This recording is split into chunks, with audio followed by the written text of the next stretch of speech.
Current electricity numericals series parallel resistance. आइए शुरुआत करते हैं। आपके सामने एक सर्किट दिख रहा है जहाँ पर 3 रेजिस्टेंस लगे हुए हैं, 2 ओम, 2 ओम और 2 ओम के। हमको सबसे पहले फाइंड करना ये है कि ये रेजिस्टेंस सीरीज में है या पैरेलल में है। दोस्तों, सीरीज फाइंड करने का सबसे अच्छा तरीका ये है, अगर 2 रेजिस्टेंस सीरीज में है तो उन दोनों के एक टर्मिनल आपस में कनेक्टेड होते हैं। एक का मतलब केवल एक टर्मिनल ही आपस में कनेक्ट होते हैं, एक से ज़्यादा कनेक्ट नहीं होते। इन दोनों के एक टर्मिनल आपस में कनेक्टेड है, इसका मतलब ये सीरीज में है। इन दोनों के भी एक टर्मिनल आपस में कनेक्टेड है, इसका मतलब ये दोनों भी सीरीज में है। इसका मतलब ये हुआ कि ये तीनों ही सीरीज में है।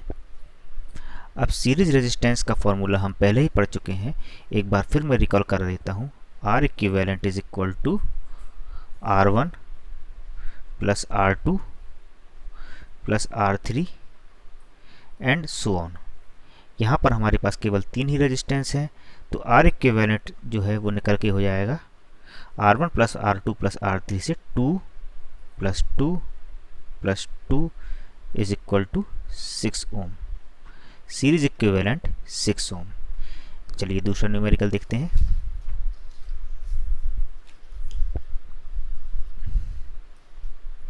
ये सर्किट हमें दिख रहा है, 3 रेजिस्टेंस यहाँ पर लगे हुए हैं। अब हम ये फाइंड करेंगे कि ये सीरीज में है कि पैरेलल में है।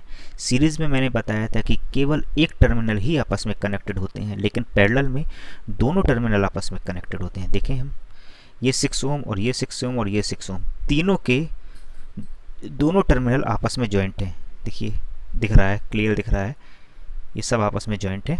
इसका मतलब ये तीनों पैरेलल में है। पैरेलल का formula 1 upon R equivalent is equal to 1 upon R1 plus 1 upon R2 plus 1 upon R3। इसी फॉर्मूले से तो हमारा आएगा 1 upon R equivalent is equal to 1 upon 6 plus 1 upon 6 plus 1 upon 6, जो कि हो जाएगा 3 अपॉन 6। R इक्विवेलेंट का मतलब हुआ इस वैल्यू का रेसिप्रोकल, 6/3 2 ओम। Next numerical.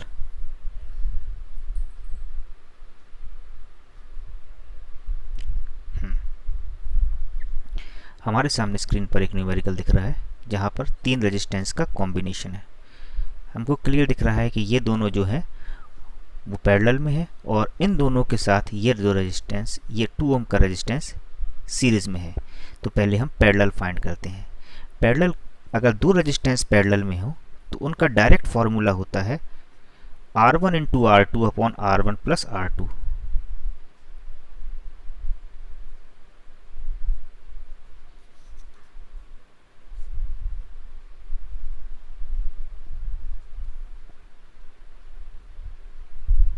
यहाँ फॉर्मूला अप्लाई किया, वैल्यू क्या है हमारी R1 R2, 6 into 3 upon 6 plus 3, 18/9 2 ओम। 2 ओम के साथ 2 ओम सीरीज में है, तो नेट रेजिस्टेंस हो जाएगा 2 प्लस 2 4 ओम। क्लियर है? आगे बढ़ते हैं। एक और केस हम देख रहे हैं। यहाँ पर बहुत सारे रेजिस्टेंस दिए हुए हैं, हमको फाइंड करना है A और B के अक्रॉस R इक्विवेलेंट कितना होगा, ये फाइंड करना है। शुरुआत करते हैं जहां हमें रेजिस्टेंस फाइंड करना होता है उसके सबसे लास्ट से।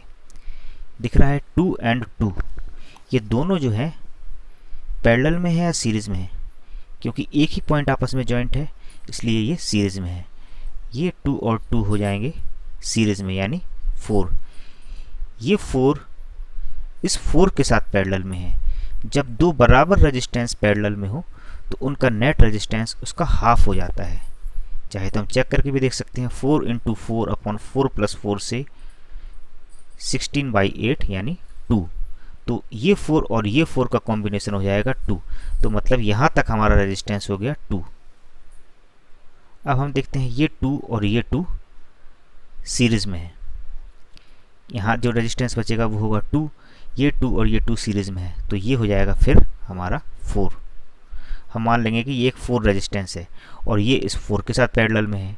अगेन 4 एंड 4, तो ये हो जाएगा 2। 2 के साथ 2 फिर सीरीज़ में है, तो सीरीज़ 2 + 2 4। तो हम कह पाएंगे R equivalent is equal to 4 ohm. Next, यहाँ पर पहचानना मुश्किल हो रहा है कि सीरीज़ है या पैरेलल है। तो जैसे मैंने बताया था, सीरीज़ में दोनों टर्मिनल ही आपस में जॉइंट होते, एक टर्मिनल ही आपस में जॉइंट होता है, और पैरेलल में दोनों टर्मिनल आपस में जॉइंट होते हैं। यहाँ देखते हैं कैसा है ये। अगर हम इसको 1 माने, इस टर्मिनल को 1 माने, तो हमें इसको भी 1 ही मानना होगा, क्योंकि बीच में एक शॉर्ट सर्किट वायर है, मतलब ये पॉइंट और ये पॉइंट एक ही है। इसी तरह से अगर हम इसको 2 लेते हैं तो इस जंक्शन को भी हम 2 ही लेंगे, क्योंकि बीच में हमारा कोई रेजिस्टेंस नहीं है।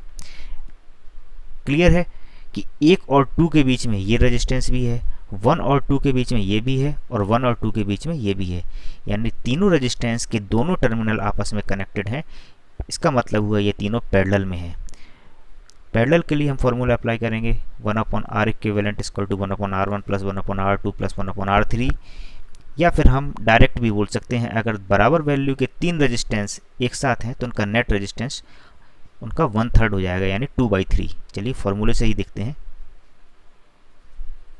1/2 + 1/2 + 1/2 यानी 3/2 R इक्विवेलेंट इक्वल टू 2/3। ये आया हमारा नेट रेजिस्टेंस। तो ये हुए कुछ सीरीज और पैरेलल रेजिस्टेंस के इक्विवेलेंट रेजिस्टेंस के केस। आइए इन्हीं न्यूमेरिकल में अगर हम देखते हैं कि बैटरी भी लगा दी जाए तो करंट की वैल्यू क्या होगी। हमारा पहला केस जो था उसको हम लेते हैं। देखिए ये है, मान लेते हैं कि यहाँ पर 12 वोल्ट की बैटरी अप्लाई हमने कर दी। हमको फाइंड करना है ब्रांच में करंट I। तो हमारे पास फॉर्मूला है V = IR, Ohm's law, I = V/R। तो R की जगह यहाँ पर हम क्या रखेंगे, टोटल इक्विवेलेंट रेजिस्टेंस। V हमारा है 12, R है हमारा 6, I हो जाएगा हमारा 2 एम्पियर। तो I जो है 2 एम्पियर।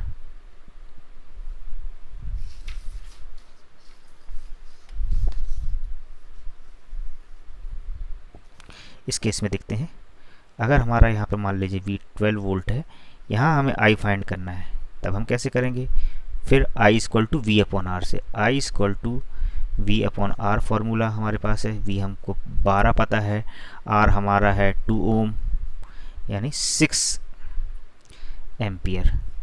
सपोज इस केस में हम पहले से मान लें कि हमारा जो करंट है वो 2 एम्पियर का है या वो 3 एम्पियर का है। हमको फाइंड करना है V कितना है, या हमने कितने वोल्ट की बैटरी अप्लाई कर रखी है। तो ये कैसे होगा, इसके लिए भी हमारे पास इक्विवेलेंट रेजिस्टेंस है 4 ओम। V = IR हम अप्लाई कर सकते हैं, IR से 3 × 4, 12 वोल्ट। ठीक है। अब अगर पूछा जाए कि इस 2 वोल्ट के अक्रॉस पोटेंशियल कितना है, V1, इसके अक्रॉस पोटेंशियल कितना है, V2 और V3, तो हम कैसे फाइंड करेंगे। देखिए हमको पता है 12 वोल्ट है, वो इन दोनों पॉइंट के अक्रॉस भी है, इन दोनों पॉइंट के अक्रॉस भी 12 वोल्ट है। हमको पता है 3 एम्पियर करंट यहाँ है, तो 3 एम्पियर यहाँ भी होगा। तो यहाँ हम V डायरेक्ट फाइंड कर सकते हैं, V = IR से। ये 3 एम्पियर का करंट इंटू 2, तो V1 = 3 × 2 यानी 6 वोल्ट। टोटल हमको पता है 12 वोल्ट है, 12 वोल्ट में 6 वोल्ट यहाँ कंज्यूम हो गया, बचा यहाँ। ये दोनों पैरेलल में है, बीच में कोई रेजिस्टेंस नहीं है, पैरेलल में वोल्टेज बराबर होता है।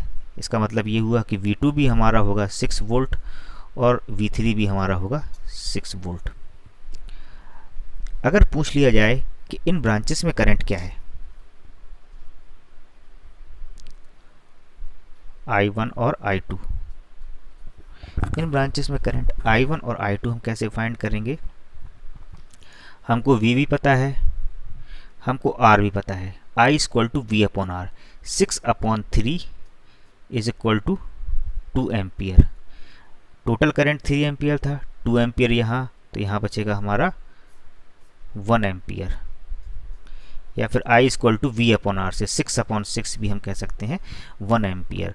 तो हम हर एक चीज़ फाइंड कर सकते हैं अगर हमें ओम्स लॉ प्रॉपरली अप्लाई करना आता हो तो ये थे हमारे कुछ न्यूमेरिकल्स।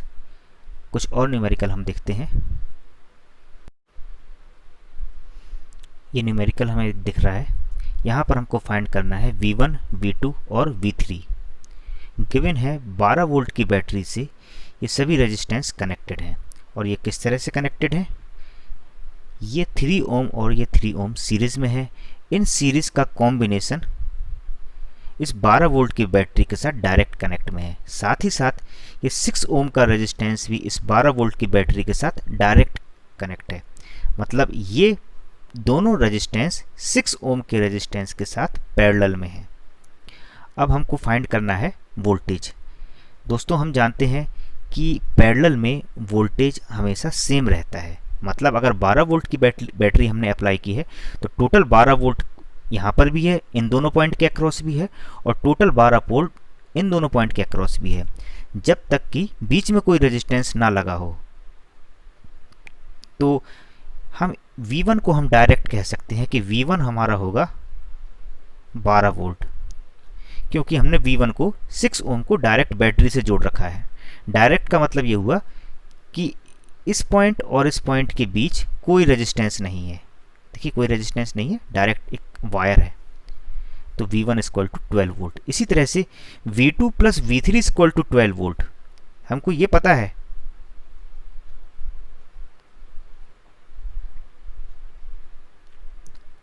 लेकिन दोनों कितने होंगे? एक तो हम डायरेक्ट भी कह सकते हैं कि दोनों अगर बराबर रेजिस्टेंस है, 3 ओम और 3 ओम, तो क्या होगा? V2 हमारा 6 वोल्ट होगा और V3 भी 6 वोल्ट होगा। ये तो हुआ डायरेक्ट तरीका। लेकिन अगर हमको न्यूमेरिकली फाइंड करना है तो हम कैसे करेंगे? हमको ये पता है कि टोटल 3 ओम और 3 ओम टोटल रेजिस्टेंस है 6 ओम। तो इस ब्रांच में करंट क्या होगा? I क्या होगा? तब हम I फाइंड कर पाएंगे। I is equal to V upon R से। V हमको पता है 12, R है हमारा 6, I हमारा हुआ 2 एम्पियर। तो V2 इक्वल टू IR, यानी 3 into 2, 6 volt. V3 equal to IR, 3 into 2, 6 volt. तो इस तरह से भी हम फाइंड कर सकते हैं दोनों के अक्रॉस पोटेंशियल V2 और V3। इस न्यूमेरिकल में देखिए केवल गिवन है 3 ओम के अक्रॉस जो पोटेंशियल है वो है 4 वोल्ट। साथ ही साथ जो रेजिस्टेंस है वो भी दिए हुए हैं। हमको ये पता है कि 3 ओम और 6 ओम ये सीरीज़ में है, यहाँ पर भी ये सीरीज़ में है, और ये टोटल पैरेलल में है। हमको फाइंड करना है V1, V2, V3, I1 और I2। V1 क्या होगा? अगर 3 ओम के साथ पोटेंशियल 4 वोल्ट है तो इसका दुगना रेजिस्टेंस इसके साथ पोटेंशियल हम डायरेक्ट बोल पाएंगे। अगर 3 के साथ 4 है तो 6 के साथ होगा 8 वोल्ट। V1 होगा 8 वोल्ट। यहाँ टोटल पोटेंशियल कितना हो जाएगा? 4 प्लस 8 यानी 12 वोल्ट। V को हम कह सकते हैं 12 वोल्ट। यही पोटेंशियल V है जो इसके अक्रॉस है और जो इसके अक्रॉस है। अब बात करते हैं V2 की। V2 देखिए, V2 फिर 3 ओम के अक्रॉस है। हमको पता है ये टोटल पोटेंशियल 12 वोल्ट है। यहाँ भी रेजिस्टेंस सेम है, यहाँ भी रेजिस्टेंस सेम है, यहाँ करंट भी सेम होगा, तो यहाँ का पोटेंशियल हो जाएगा 4 वोल्ट। V3 कितना होगा? 8 वोल्ट, क्योंकि फिर यहाँ पर रेजिस्टेंस ट्वाइस है तो पोटेंशियल भी ट्वाइस हो जाएगा। 8 प्लस 4 12 वोल्ट। अब बात आती है I1 और I2 की। इसके लिए हमको फाइंड करना होगा इक्विवेलेंट रेजिस्टेंस। 6 और 3 9, 6 और 3 9, 9 और 9 पैरेलल यानी हाफ 4.5। R इक्विवेलेंट हमारा होगा 4.5। I टोटल I पहले हम फाइंड करेंगे, वो होगा V अपॉन R से 12 अपॉन 4.5। तो ये होगा 12/9/2 मतलब 24/9, जो कि सॉल्व होके हो जाएगा 8/3। अब I1 टोटल करंट का हाफ होगा, क्योंकि दोनों ही ब्रांच में बराबर रेजिस्टेंस है, तो रेजिस्टेंस डिवाइड होके हाफ हो जाएगा। आधा करंट यहाँ से पास होगा और आधा करंट यहाँ से पास हो जाएगा। तो टोटल करंट है हमारा 8/3, यानी I2 होगा हाफ, I1 भी होगा हाफ। तो I2 8/3 का हाफ 4/3, I1 भी 4/3। तो ये हुए हमारे करंट।